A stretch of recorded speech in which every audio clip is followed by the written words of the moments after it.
Hello and welcome to CBR News Network. You're watching CBR English Inside News, and these are the details. Uttar Pradesh Chief Minister Yogi Adityanath, while speaking at an appointment letter distribution program for the medical officers of the Ayush Department, emphasized the government's commitment to transparency in recruitment.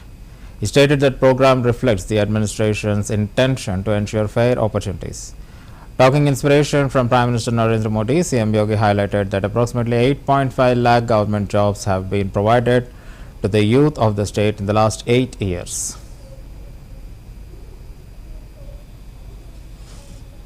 यह नियुक्ति पत्र वितरण का समारोह ही अपने आप में शासन की मंशा को शासन के द्वारा अपनाई गई शुचिता और पारदर्शिता का एक उदाहरण है। आदरणीय प्रधानमंत्री जी की प्रेरणा से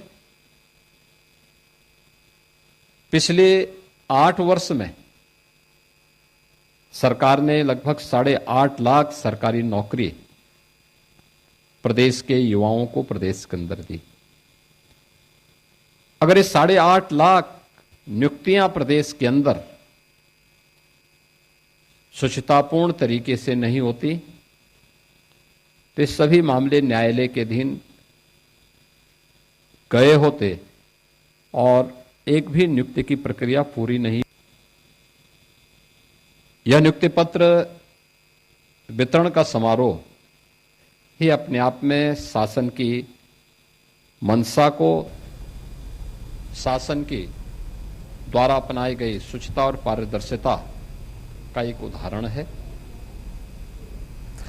Shiv Sena leader Sanjay Raut commented on Rahul Gandhi's remark about not being allowed to speak in parliament. He stated that the leader of opposition in the Lok Sabha, Rahul Gandhi, concerns should be taken seriously. Raut criticized the functioning of both the Lok Sabha and Rajya Sabha, alleging that the presiding leaders are acting more like spokespersons of the ruling party. He emphasized the oppression of opposition's voice is detrimental to democracy and expressed his agreement with Rahul Gandhi's statement. Rahul Gandhi ji leader of opposition है, नेता प्रतिपक्ष लोकसभा में। अगर राहुल गांधी जी विपक्ष के नेता ये बात बार बार बोल रहे कि हमें बोलने नहीं दिया जाता, हमारा आवाज दबाया जाता है, तो लोकतंत्र में लीडर ऑफ अपोजिशन की बात गंभीरता से लेनी चाहिए। चाहे राज्यसभा हो चाहे लोकसभा हो, वहां के जो ऊपर बैठने वाले चेयर पर जो प्रमुख नेता है वो सत्ताधारी पार्टी के प्रवक्ता के रूप में ज्यादा काम करते हैं। ये होना नहीं चाहिए। अगर विपक्ष की आवाज ही नहीं होगी किसी सदन में तो लोकतंत्र नहीं बचेगा, लोकतंत्र की आवाज भी नहीं बचेगी। ये सबको समझना चाहिए।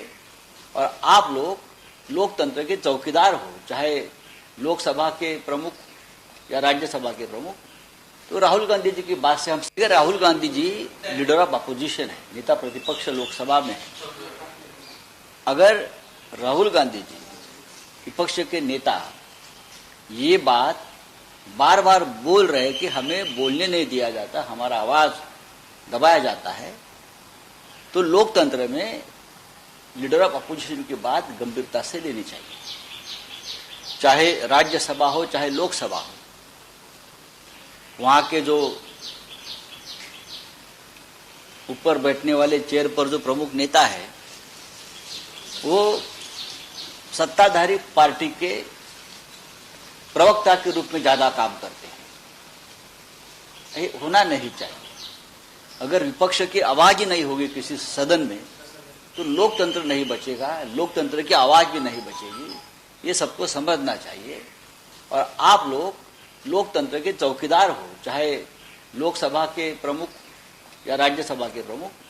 तो राहुल गांधी जी की बात से हम Rahul Gandhi ji leader of opposition है, नेता प्रतिपक्ष लोकसभा में। अगर राहुल गांधी जी Congress MP Priyanka Gandhi Vadra visited the Sita Devi Lavakusha temple in Pulpalli, Kerala. Speaking about an ongoing initiative, she described it as a first step and emphasized the importance of positivity. She acknowledged the collective efforts made by the various stakeholders and highlighted Karnataka's government's commitment to build 100 houses as a part of the initiative. She urged everyone to recognize and appreciate the collaborative effort in making difference. Look, it's a first step, and we're here too for that inauguration. So I think we should all be positive about it. Yeah, everybody has made an effort to try to do whatever they could. As you know, also Karnataka government has also announced that they will also help and build 100 houses. So I think it's a collective effort, and everybody should. Do you have any more suggestions, madam? Madam, please. Please. Look, it's a first step, and we're here too for that inauguration. So I think we should all be positive about it. Yeah, everybody has made an effort to try to do whatever they could. As you know, also Karnataka government has also announced that they will also help and build 100 houses. So I think it's a collective effort, and everybody should. Do you have any more suggestions, madam? Madam, please. Please.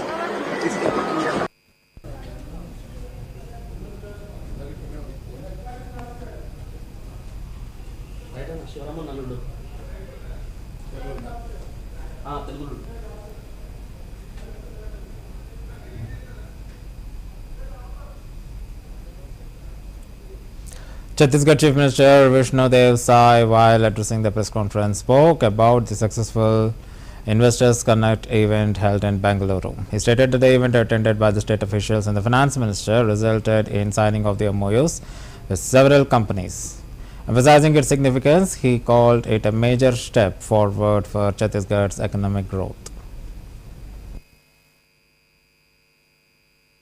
कल बेंगलुरु में investor connect का कार्यक्रम आयोजन किया गया था, जिसमें हमारे प्रदेश के उद्योग मंत्री श्री लखनलाल देवांगन जी थे और हमारे अधिकारीगण थे और बहुत अच्छे से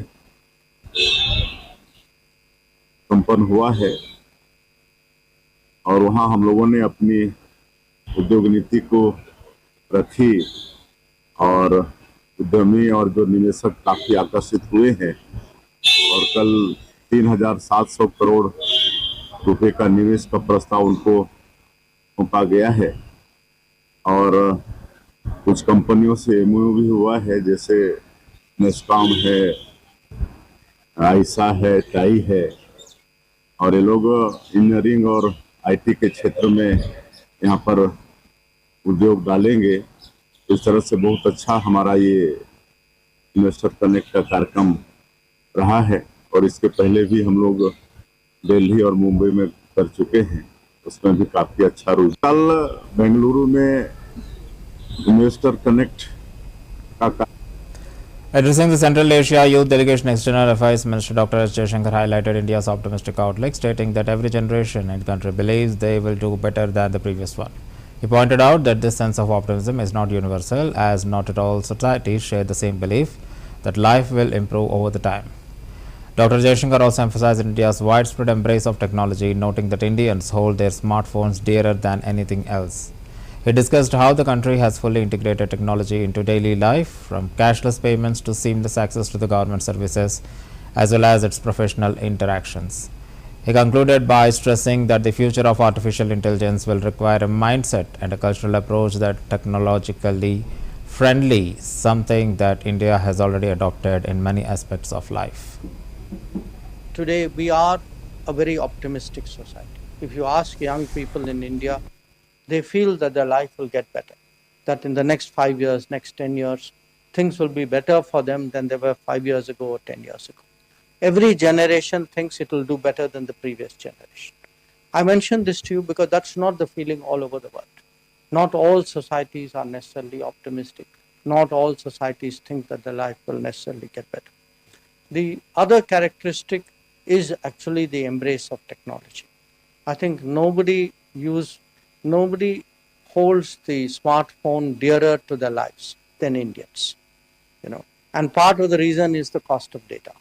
That today, the way we have embraced technology, from cashless payments to all the services which we get from the government, to the way we function even with each other professionally, we have the possibility, because again, you spoke about AI, At the end of the day, AI will require a certain way of thinking, a certain embrace of technology, which will make you AI friendly. And we certainly, I think I see this a lot with the younger people, that their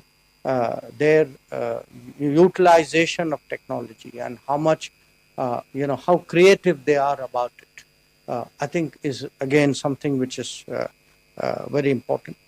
And the third point I would make is, this is a country today which has a lot of interest in the world.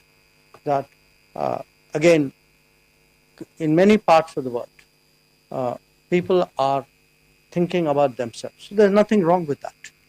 But they are not, their interest in what is happening in other countries, in other parts of the world, are not necessarily growing. Whereas here, actually, people are more connected. More people want to travel. More people want to know things. Foreign policy is actually popular. Even foreign ministers are popular. So, you get asked by people to come and, speak to us, tell us what is happening in the world. That makes us actually a very different kind of society in a way. Today, we are a very optimistic society. If you ask young people in India, they feel that their life will get better, that in the next 5 years, next 10 years. BJP MLA Vanati Srinivasan stated any elected government has the power to bring any amendments. The central government has the authority to bring the amendments. We have opposed the resolution and walked out of the assembly. She expressed that BJP stance on the matter, highlighted their objections and decisions to leave the assembly during the discussion. The state government is bringing a resolution of requesting and condemning the central government to withdraw those amendments. That is, already the exercise has been done. But what today, on behalf of BJP, we have emphasized that as far as the parliamentary democracy and authority of the parliament is concerned, any elected government is having an authority to bring any amendment or a new law to govern the people. And that too, why for the Waqf Act we are bringing the amendment? Because the central government has received so many the complaints, which is regarding to the administration, which is regarding to the misuse of the Waqf properties, everything. And because of which, as a reformic idea, the central government is bringing this new amendment to the Act, Waqf Act. So it is very well within the authority of the parliament and as well as the central government to bring any new amendment to the parliament. And the second thing, see, it is an elected government here. The DMK is running a government. When the DMK is bringing any new law, I have put my question before the Honorable Chief Minister. In Tamil Nadu, any municipality or any panchayat or any corporation, whether they can bring any resolution of asking the state government to withdraw certain amendment or not to pass any act. So how this it is 150 years of the assembly here in Tamil Nadu, how a resolution could be passed like that? So we have to respect the constitution and also as well as the mandate of the people. So because of which we have opposed the resolution and we have walked out of the assembly. See, when the DMK government is saying about when they speak about the freedom of followers of the Islam or Christian, at the same freedom that the Hindus are eligible to enjoy it. But here they are having a separate minister and they are having a separate ministry to govern the Hindu temple and endowments. But why? Why there is no equality here? Why they are not talking about it? And more importantly, what the bill is bringing here, it's a reformic work of bringing the backward community among the Muslims, and also more importantly, and also they are bringing the women into the board. So it's a more inclusive, as they are claiming that they are the so progressive Dravida model and social justice model. Why they are not accepting in bringing the backward Muslim community and women into the board? Why they are opposing? Why non-Muslims are a part of this? This is what the Chief Minister is asking. Yes, of course. The persons of eminence, we have to see that how their expertise could be useful for administering the Waqf property. The state government is bringing a resolution of requesting and condemning. Union Minister Chirag Paswan, speaking about the Bihar NDA meeting, stated that there is no specific purpose for the gathering. He mentioned that since the parliament session is going on, this is an election year for the Bihar, all strategies will be decided in the meeting. Discussions will focus on the overall election strategy, the approach for campaigning, and how the government achievements will be presented to the public. The issue of seat sharing will also be added. Expressing confidence in the alliance success, he asserted that this time the NDA will secure a historic victory, winning more than 225 seats. आज की बैठक का कोई खास उद्देश्य या किसी सोच के साथ नहीं, पार्लियामेंट का सत्र चल रहा है, चुनावी वर्ष है, निरंतरता में बैठकों का दौर अब चलेगा ही।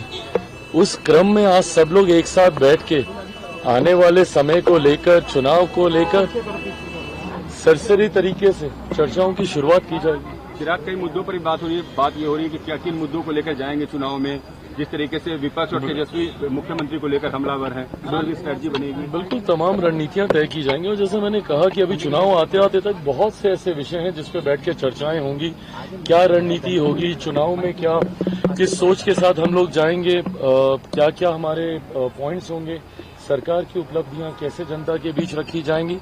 एंड देन डेफिनेटली जो आप सबके मन में सवाल चलते ही रहते हैं सीट शेयरिंग को लेकर कि किसके खाते में कितनी सीटें, इन तमाम विषयों को लेकर चर्चा होगी। बट आज कोई बहुत ज्यादा महत्वपूर्ण एजेंडा ओरिएंटेड चर्चा हम लोग करने जा रहे हैं। सत्र चल रहा है, तमाम सांसद एनडीए के बिहार से जो आने वाले हैं वो सब सत्र के लिए दिल्ली में ही मौजूद हैं, तो सब एकजुट होकर एक साथ बैठेंगे। जेपी नड्डा भी आज शामिल हो रहे हैं। बिहार की जीत को अगर आप बोलें तो ये मैं दावे के साथ कह सकता हूं कि इस बार एक ऐतिहासिक जीत। मैंने बार बार इस बात को कहा, एक विनिंग कॉम्बिनेशन है हम लोग का, पांचों दल का जो अलायंस है, और इस अलायंस ने अपने आप को उपचुनाव में प्रूव किया है। 100% स्ट्राइक रेट रहा है हमारे तमाम एनडीए के प्रत्याशियों का, जो 4 विधानसभा में उपचुनाव हुए थे। वो कहीं ना कहीं दर्शाता है इस बात को कि एक बड़ी जीत की ओर हम लोग अग्रसर हो रहे हैं। 225 से ज्यादा सीटें, मैं मानता हूं, बिहार में घूम रहा हूं, अलग अलग जिलों में अलग अलग विधानसभाओं में कार्यक्रम हो रहा है। परसों गया में हम लोग की सभा थी, अगर उसकी तस्वीरें आप देखें, जो उत्साह है लोगों के बीच इस गठबंधन को लेकर, एनडीए को लेकर, मैं मानता हूं एक बड़ी जीत की ओर एनडीए अग्रसर हो रहा है। मैं 225 सीटें कह रहा हूं, उससे ज्यादा तो आप सोच लीजिए कि अब विपक्ष के पास कितनी बचेंगी। आज की बैठक का कोई खास उद्देश्य या किसी सोच के साथ नहीं, पार्लियामेंट का। BJP leader Shehzad Poonawalla responded to Samajwadi Party President Akhilesh Yadav's statement, accusing the Samajwadi Party of insulting Hindu Sanatan culture for the vote bank politics. He mentioned that the party was welcoming the Sampatwadi Party and criticized the remarks on Mahatma Gandhi's advocacy for saving cows, questioning whether he was wrong too. Poonawalla demanded an apology from the Samajwadi Party for insulting the country's nationalists and followers of Hindu Sanatan culture.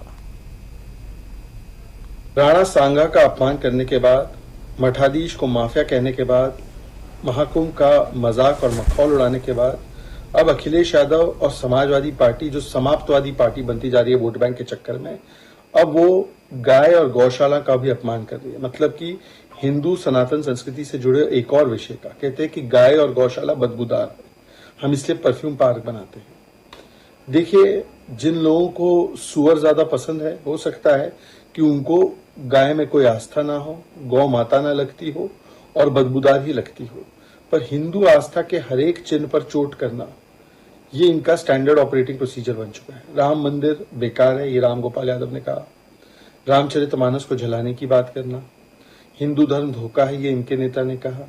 जिस प्रकार से लगातार राम भक्तों पर गोली चलाने से लेकर बाकी सनातन के केंद्रों पर, सनातन के संस्थाओं पर हमले करना, चाहे वो महाकुंभ हो, और अब जो टिप्पणी की है गौ को लेकर, महात्मा गांधी भी गौ रक्षा के लिए और गौ की सेवा के लिए आग्रह करते थे, तो क्या वो भी गलत थे? क्या वो भी बदबूदार मानते थे? देखिए, ये भारत की संस्कृति और भारत के सनातन का हमेशा मजाक उड़ाना, मखौल उड़ाना, और इसलिए उड़ाना ताकि वोट बैंक की ताली मिल सके, तो हिंदू आस्था को गाली देते रहो, ये इनका स्टैंडर्ड ऑपरेटिंग प्रोसीजर बन चुका है। इसके लिए उनको माफी मांगनी चाहिए। पहले उन्होंने राणा सांगा पर टिप्पणी करके देश के राष्ट्रवादियों को जिस प्रकार से अपमानित किया, और अब हिंदू सनातन को मानने वाले लोग, राणा सांगा का अपमान करने के बाद, मठाधीश को माफिया कहने के बाद, महाकुंभ का मजाक और मखौल उड़ाने के बाद अब अखिलेश यादव और समाजवादी पार्टी जो समाप्तवादी पार्टी बनती जा रही है वोट बैंक के चक्कर।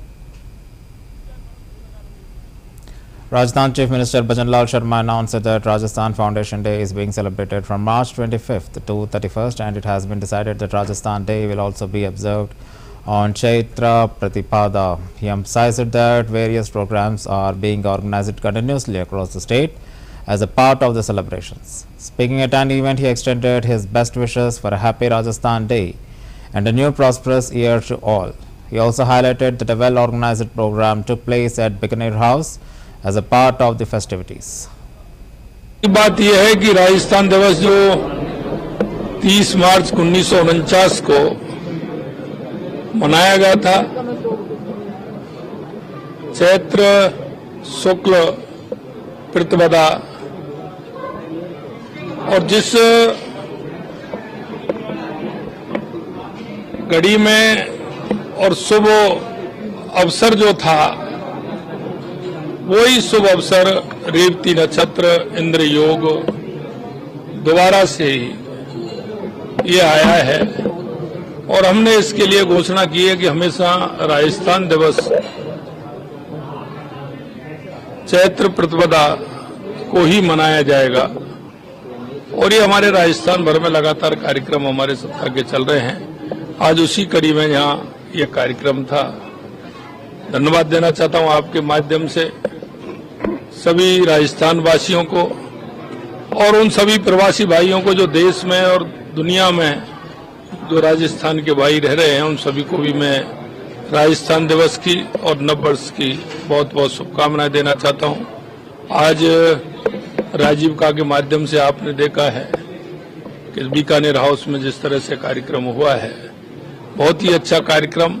हमारी उन बहनों ने मेहनत करके, देश के यशस्वी प्रधानमंत्री नरेंद्र मोदी जी जो कहते हैं कि अगर हमारी महिला सशक्त होगी तो निश्चित रूप से हमारा देश और प्रदेश सशक्त होगा, उसी अवधारणा को लेकर के राजस्थान की बहनें हमारे यहाँ आई हैं और उनमें मन प्रसन्न होता है जो उनकी कहानी मैं सुनता हूँ। आपसे भी मैं कहना चाहता हूँ कि उन सभी बहनों की आप कहानी सुनिए। And that's the end of the Inside News. Keep watching CVR News English.